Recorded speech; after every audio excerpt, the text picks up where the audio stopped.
What's up, family? My name is Trill, and we have a little bit of good news and a little bit of bad news, and the list goes on and on. In Congress, late last night, Congress was able to pass one bill in the Senate. Now, this was the beginning of this bill, in which it now will need to receive voting in the House in order for it to be passed completely and signed by the president. This is in regards to the gun safety law bill.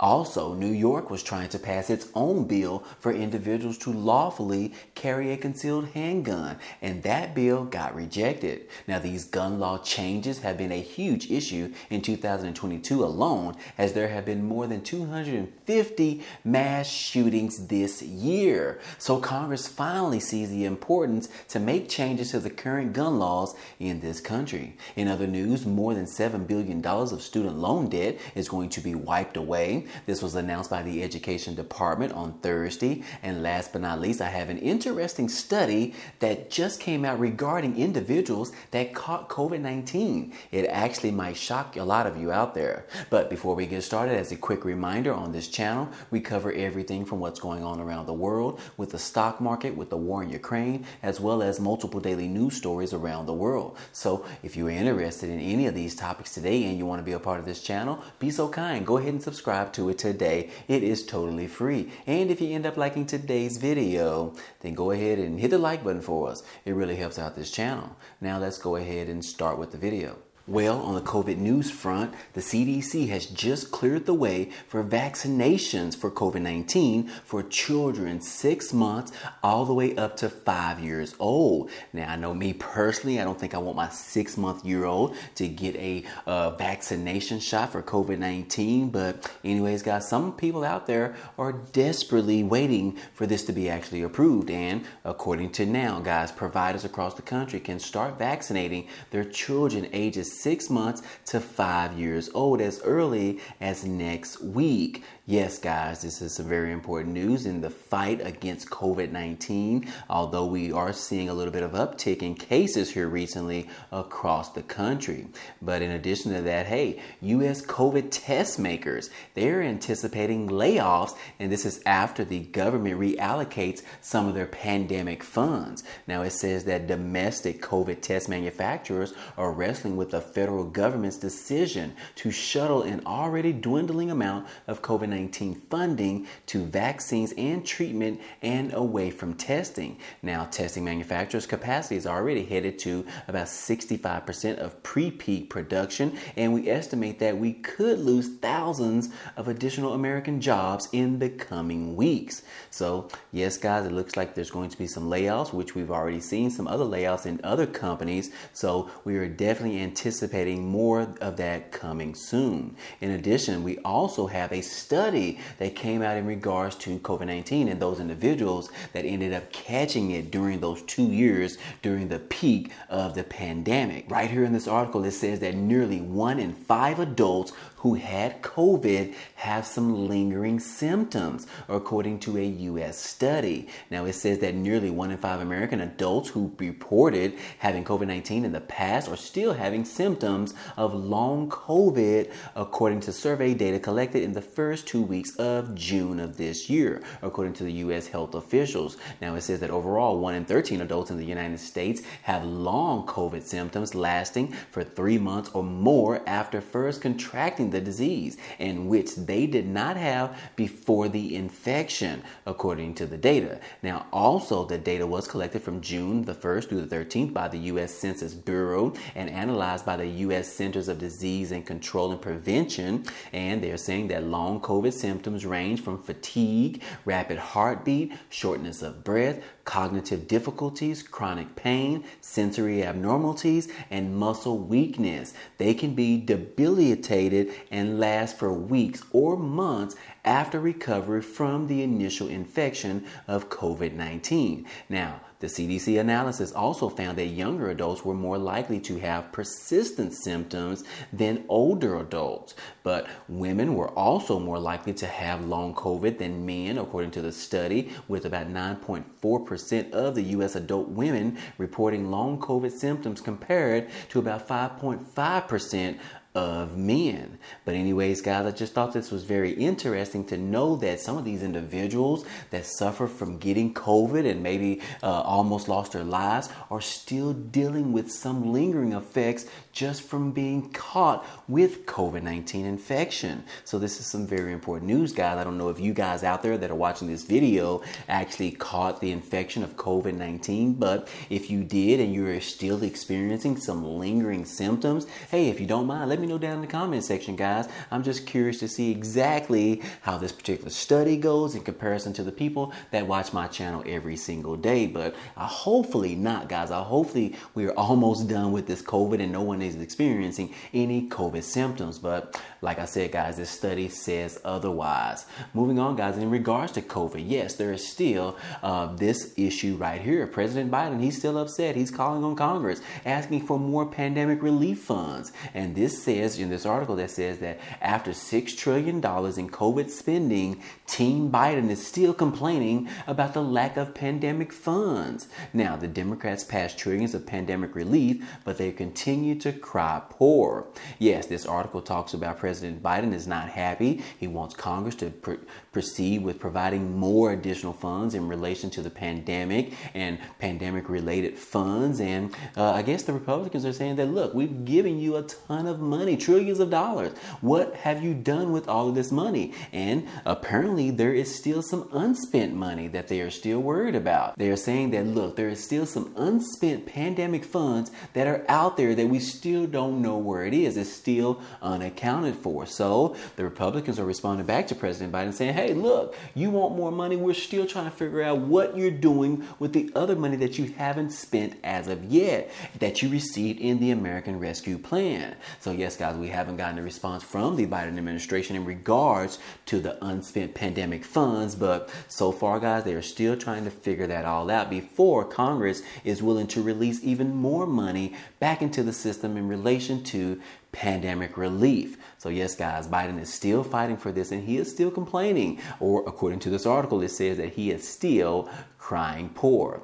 But anyways, guys, hey, moving on. We do have this article right here that talks about a New York City rolls out monkeypox vaccinations. The CDC works to expand the access. Now, for starters, I didn't even know there was a vaccination even available for monkeypox. And when did they develop this? Or is this monkeypox not anything new? To me, I thought it was new, but according to this article, it's saying that they are now actually giving people vaccinations for and preventing people from catching the monkeypox. But anyways, guys, let's say it says that New York City announced on Thursday that it had become the first jurisdiction in the country to roll out monkeypox vaccinations to a wider group of people at risk of the illness. Now, the city is offering shots to any gay, bisexual, and other men who have sex with men who are 18 or over and have had multiple or anonymous sex partners in the last 14 days. OMG. I can't believe I just read all of that. And what do you know? It's coming from New York, guys. So,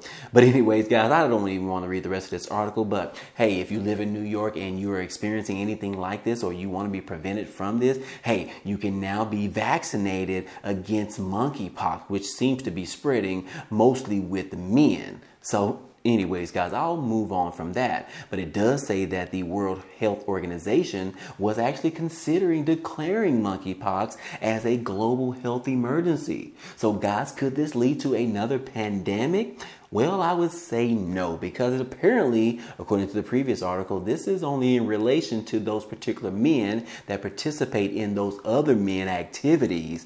So, but anyways, guys, hey, that's just going on right now with the monkeypox, and it doesn't look like this thing is going to spread much widely. But anyways, guys, we do have some good news for those individuals out there that borrow money from the government in order to pay for their college education. Yes, there is a new class action settlement lawsuit, which is going to provide around $7.5 billion in student loan relief. Yes, it says that the Education Secretary on Thursday announced a settlement of claims that would give roughly 264,000 student loan borrowers approximately $7.5 billion in debt relief. Now, this settlement resolves a class action lawsuit that was filed by a lead plaintiff, Theresa Sweat, against Betsy DeVos, which is the U.S. Secretary of Education under the Trump administration, after the Education Department sidestepped the Obama-era regulations and systematically denied relief claims in form denials. Now, they're saying that it could also provide a path forward for students who are saddled with college debt because of predatory lending practices.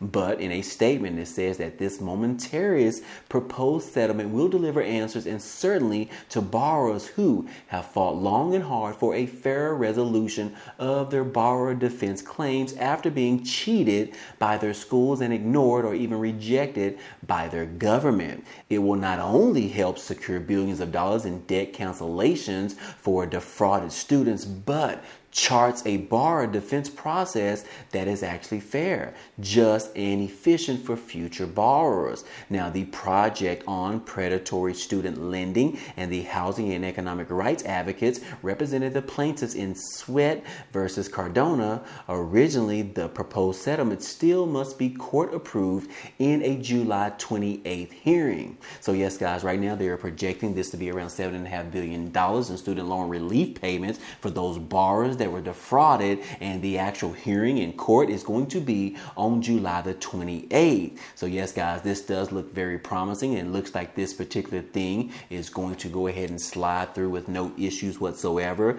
But again, that court date is scheduled for July the 28th. Now, moving on, guys, hey, we did have some big news late last night, late in the evening time, because the Senate was able to pass the bipartisan gun safety bill. Yes, guys, this is going to provide some new regulations towards the gun laws in this country, and this initially passed with the votes on Wednesday, and then on Thursday ended up getting votes in the Senate, which ended up passing with a 65-33 vote, with 15 Republicans joining the Democrats to vote in favor of this gun safety bill. Now, the House has signaled that it will also take up the legislation swiftly on Friday morning. Yes, House Speaker Nancy Pelosi said that they will take up the gun safety bill first thing Friday morning. So again, guys, this gun safety bill has really pushed through rather quickly, I must say. This thing really has been on the table less than 7 days, and now it has already been passed in the Senate and is looking forward to being passed in the House, which I will say this is probably more likely to be passed in the House. So guys, again, that is going to be happening sometime this morning, hopefully, with Nancy Pelosi, depending on how everything goes. But again, guys, the Senate has actually passed this with a large percentage of votes, and now they're waiting on the House to pass this as well. And then it will head on over to President Biden's desk for his signature. So yes, guys, that is just the good news in regards to the gun safety bill. But in other news in regards to some gun safety, yes, the Supreme Court ended up striking down another bill in New York. This was a gun law that was restricting concealed carry in major Second Amendment case in the state of New York. Now, it does say that the Supreme Court struck down a New York state law that was requiring applicants for a license to carry a gun outside of their homes to have a proper cause to do so. Now, the court said that the law violated the Second Amendment. Now, this particular ruling is a major victory for gun rights advocates who had challenged New York's restrictive law, which makes it a crime to carry a concealed firearm without a license. Now, the top Democrats in New York condemned the decision and warned it will imperil public safety. So yes, guys, New York is trying to pass their own law, which would allow them to be able to carry a concealed handgun weapon, although the law does require you to have a specific purpose in carrying a gun, not just carrying it all willingly like we do down here in Texas. You know, everything is big in Texas, right? And we have the best gun laws around. But anyways, guys, hey, that is just the latest news on the front right now. Anyways, I hope all this information was helpful to you today. Well, anyways, guys, hey, that's all I have for you today. But if you enjoyed today's content and you want to see more, go ahead and subscribe to the channel. It's totally free. And if you like this video, then go ahead and hit the like button for us. It really helps out this channel, as well as it tells YouTube to share this video with others. But anyways, guys, hey, I appreciate you guys stopping by and watching, and I hope to see you on the next video.